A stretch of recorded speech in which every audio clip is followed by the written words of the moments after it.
Assalamualaikum warahmatullahi wabarakatuh. Selamat siang yang terhormat Ibu Dr. Randa Siti Fatimah, Magister dan Ibu Yuliana FH, Sarjana Pendidikan, Magister Pendidikan. Selaku dosen mengampu mata kuliah ekonomi serta teman-teman semuanya yang berbahagia.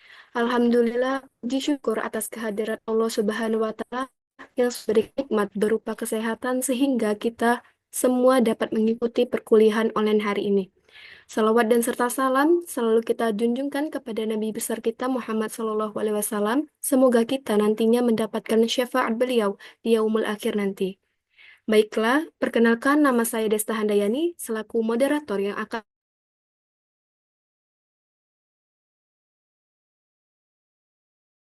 memandu jalannya presentasi di kesempatan parkan dari kelompok 12 dengan topik pembahasan tentang krisis moneter dan alternatif manajemen moneter. Sebelum memulai diskusi, adapun kelompok 12 Adapun anggota kelompok 12, yang pertama ada Reza Febrianti sebagai pemateri pertama, Nabila Azahra sebagai pemateri kedua, Fazli Muhammad Fauzan sebagai pemateri ketiga, dan Ahmad Hazik Muzakir sebagai pemateri keempat.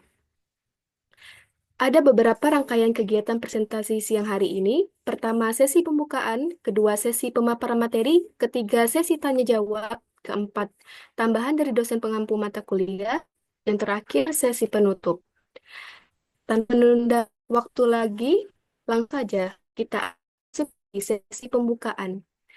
Agar kegiatan kita siang hari ini mendapat berkah, mari kita buka kegiatan perkuliahan online hari ini dengan mengucapkan bacaan basmalah. Bismillahirrahmanirrahim. Memasuki sesi kedua, yaitu pemaparan materi. Materi tentang pengertian dan ciri-ciri krisis moneter akan dipaparkan oleh Saudari Reza Febrianti. Kepadanya dipersilakan. Baiklah, terima kasih kepada moderator. Di sini saya akan memaparkan materi tentang pengertian krisis moneter. Krisis moneter dan keuangan suatu negara itu tidak stabil akibat harga aset yang mengalami penurunan nilai, bisnis dan konsumen tidak dapat membayar hutangnya, dan lembaga keuangan mengalami kekurangan likuiditas. Umumnya, krisis moneter ini sering dikaitkan dengan kepanikan di mana investor menjual aset atau menarik dananya dari rekening tabungan karena takut nilai asetnya itu turun, bahkan hilang jika tetap disimpan di lembaga keuangan. Namun, ada juga situasi lain dari krisis moneter yang disebabkan oleh pecahnya gelembung keuangan spekulatif, kehancuran pasar saham, gagal bayar pemerintah terhadap utang negara, atau krisis mata uang. Dan jika tidak terkendali, krisis moneter ini mungkin yang tadinya terbatas pada lembaga keuangan dapat menyebar ke seluruh sektor ekonomi suatu negara, bahkan di seluruh dunia. Next slide.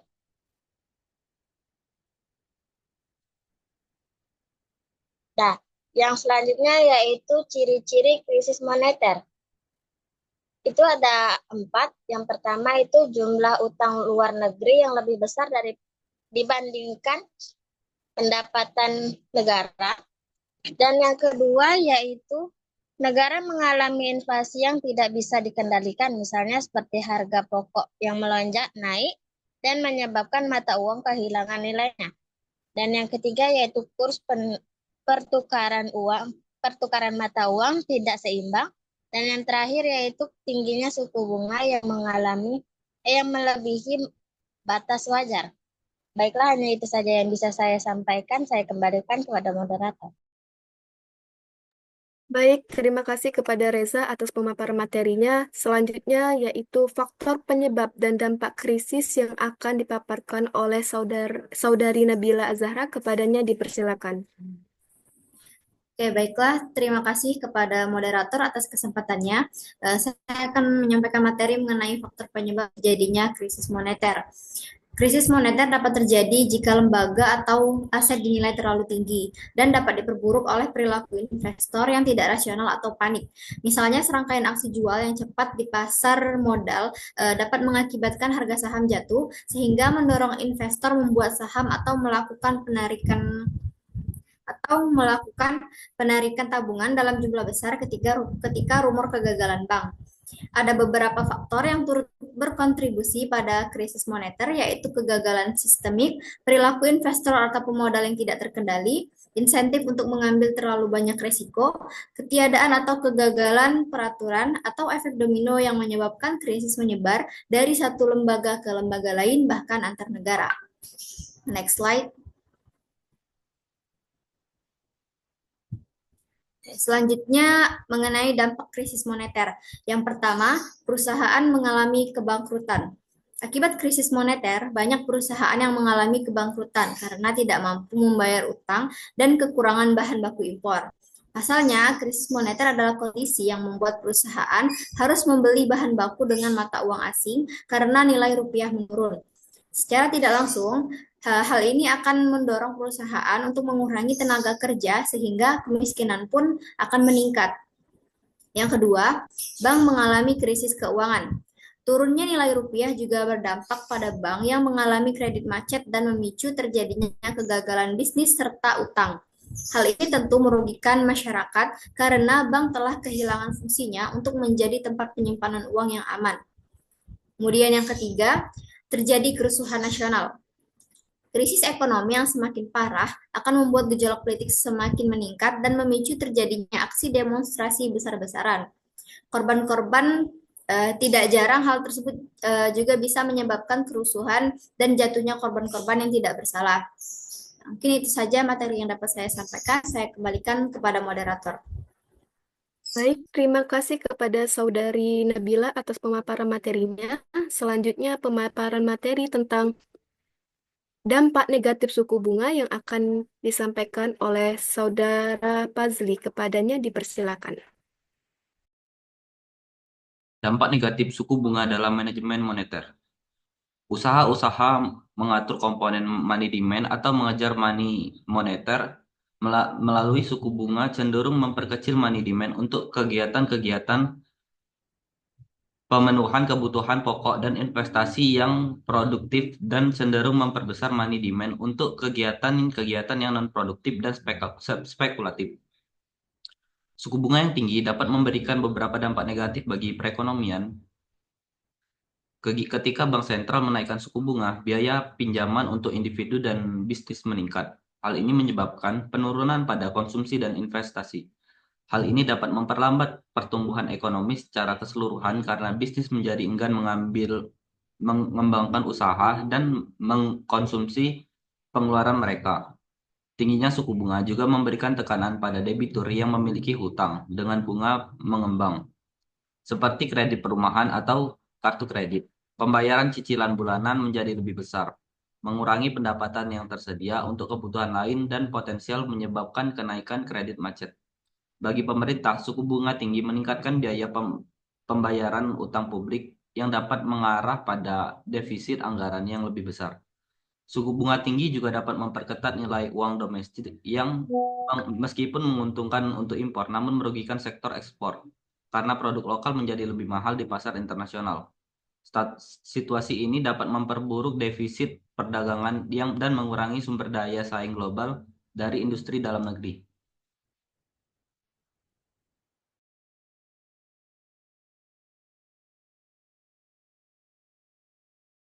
Baik, terima kasih kepada Saudara Pazli atas pemaparan materinya. Selanjutnya materi yang terakhir tentang money demand dan money supply yang akan dijelaskan oleh Saudara Haziq. Kepadanya dipersilakan.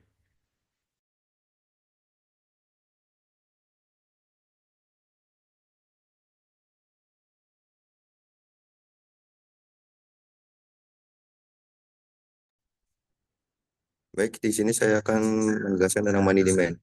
Dengan berbagai elemen sistem ekonomi Islam tidak hanya dapat meminimalisir ketidakseimbangan permintaan uang agregat, tapi juga mempengaruhi berbagai komponen money demand yang pada gilirannya akan meningkatkan efisiensi dan pemerataan penggunaan dana. Dengan lebih stabilnya money demand di dalam perekonomian Islam akan menciptakan tingkat stabilitas yang lebih baik bagi velocity of circulation of money. Money demand dalam perekonomian Islam tercermin dalam equation sebagai berikut. di mana YS merupakan barang dan jasa yang berkaitan dengan pemenuhan kebutuhan dasar dan investasi produktif yang sesuai dengan nilai-nilai Islam. S merupakan nilai-nilai moral dan sosial dengan kelembagaan termasuk zakat yang mempengaruhi alokasi dan distribusi resource yang tidak digunakan untuk konsumsi yang tidak bermanfaat. Investasi yang tidak produktif dan juga tidak untuk motif-motif spekulasi, dan P adalah profit and loss sharing. Next slide. Selanjutnya, yang sesuai dengan ajaran Islam, manajemen moneter yang efisien dan adil tidak berdasarkan mekanisme suku bunga, melainkan dengan menggunakan strategi. Yang pertama, yaitu value adjustment. Value adjustment yang dapat menciptakan suasana yang memungkinkan alokasi dan distribusi resource yang sesuai dengan ajaran Islam. Yang kedua, kelembagaan. Kelembagaan yang berkaitan dengan kegiatan sosial, ekonomi, dan politik, yang salah satunya adalah mekanisme harga yang dapat meningkatkan efisiensi dan pemanfaatan resource. Yang ketiga, financial intermediation. Financial intermediation yang berdasarkan sistem profit and loss sharing. Dalam sistem ini, manajemen dialokasikan dengan syarat hanya untuk proyek-proyek yang bermanfaat dan hanya kepada debitur yang mampu mengelola proyek secara efisien. Next slide. Nah, selanjutnya itu money supply.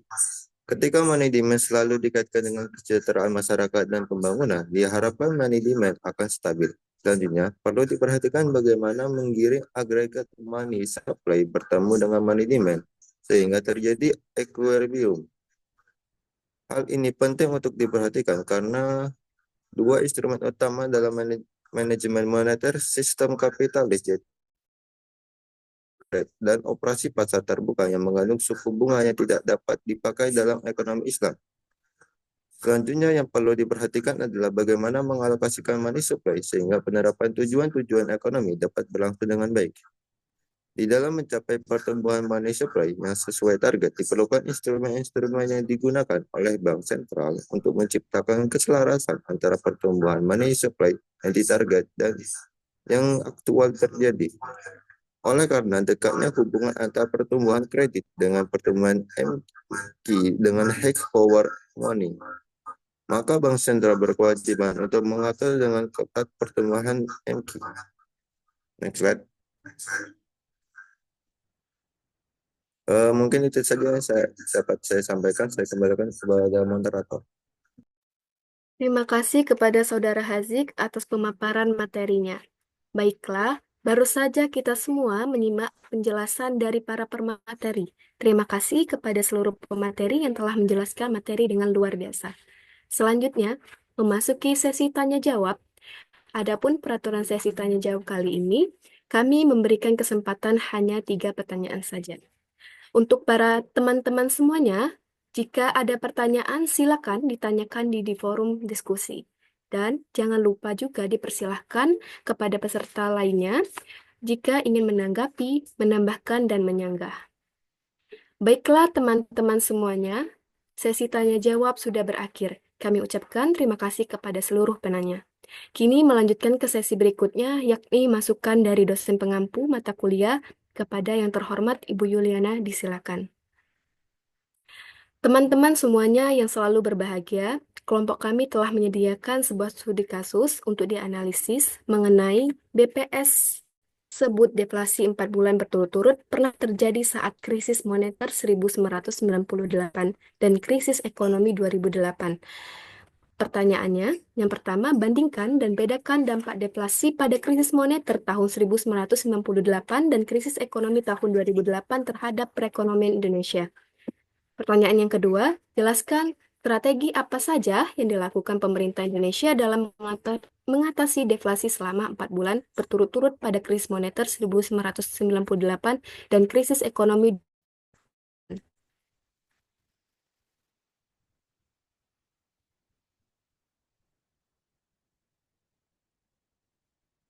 Dari pemaparan materi mengenai krisis moneter dan alternatif manajemen moneter, bisa kita simpulkan bahwa krisis moneter merupakan situasi di mana keadaan keuangan suatu negara tidak stabil akibat harga aset Maaf, kami ulangi. Krisis moneter merupakan situasi di mana keadaan keuangan suatu negara tidak stabil akibat harga aset mengalami penurunan nilai yang tajam. Bisnis dan konsumen tidak dapat membayar hutangnya, dan lembaga keuangan mengalami kekurangan likuiditas. Umumnya, krisis moneter sering dikaitkan dengan kepanikan di mana investor menjual aset atau menarik dana (rush) dari rekening tabungan karena takut nilai asetnya turun, bahkan hilang. Jika tetap disimpan di lembaga keuangan, dampak yang bisa ditimbulkan oleh krisis moneter ini, yang pertama, perusahaan mengalami kebangkrutan, bank mengalami krisis keuangan. Baik, mungkin itu saja kesimpulan dari kelompok kami. Yang terhormat Ibu dosen pengampu mata kuliah Ekonomi Moneter dan teman-teman yang berbahagia, demikianlah kegiatan perkuliahan online kita. Pada siang hari ini, saya selaku moderator meminta maaf jika ada salah kata. Mari kita tutup presentasi hari ini dengan membaca hamdalah. Alhamdulillah. Demikian kami akhiri. Wassalamualaikum warahmatullahi wabarakatuh.